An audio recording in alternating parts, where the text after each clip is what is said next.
ಆದ್ರೆ ನಿಮ್ಮಲ್ಲಿರುವಂತಹ ಬಹಳ ದೊಡ್ಡ ಸಮಸ್ಯೆ ಏನು ಅಂತ ಹೇಳಿದ್ರೆ ನೀವು ಜಾತಿಗಳಲ್ಲಿ ಓಡ್ದು ಹೋಗಿದ್ದೀರಿ. ಈಗ ನನ್ನನ್ನ ಕೇಳಿದ್ರು, ನಾನು ಇಂಟ್ರೊಡ್ಯೂಸ್ ಮಾಡುವಾಗ ನಾನೊಬ್ಬ ಮುಸ್ಲಿಂ ಅಂತ ಹೇಳಿದೆ, ನಾನು ಸುನ್ನಿ ಅಂತ ಹೇಳಲಿಲ್ಲ, ನಾನೊಬ್ಳು ಶಿಯಾ ಅಂತ ಹೇಳಲಿಲ್ಲ. ಅದೇ ರೀತಿ ಜೆಸೆಲ್ ಅವರನ್ನ ಕೇಳಿದಾಗ್ಲೂ ಕೂಡ ಅವರೊಬ್ರು ಕ್ರಿಶ್ಚಿಯನ್ ಅಂತ ಹೇಳಿದ್ರೆ ಹೊರತು ನಾನೊಬ್ಬ ಪ್ರೊಟೆಸ್ಟೆಂಟ್, ನಾನೊಬ್ಬ ಕ್ಯಾಥೋಲಿಕ್ ಅಂತ ಹೇಳಲಿಲ್ಲ. ಸೊ ನೀವೆಲ್ಲರೂ ಕೂಡ ನಿಮ್ಮ ನಿಮ್ಮ ಜಾತಿ ಮೂಲಕ ನೀವು ಗುರುತಿಸ್ಕೊಂಡ್ರಿ. ನೀವು ಯಾರು ಕೂಡ ಹಿಂದೂ ಅಂತ ಹೇಳಲಿಲ್ಲ. ಇದು ನಿಮ್ಮಲ್ಲಿರುವಂತಹ ಬಹಳ ದೊಡ್ಡ ಸಮಸ್ಯೆ.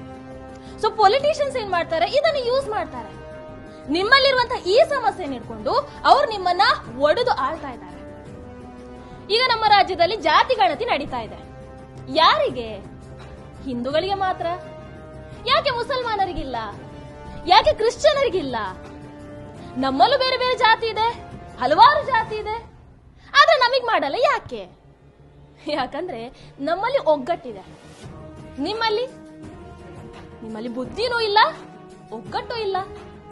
ಇದು ನಿಮ್ಮ ತಪ್ಪು. ಹೌದಲ್ವಾ? ನಮ್ಮಲ್ಲಿ ಎಂಥ ದೊಡ್ಡ ಸಮಸ್ಯೆ ಇದೆ.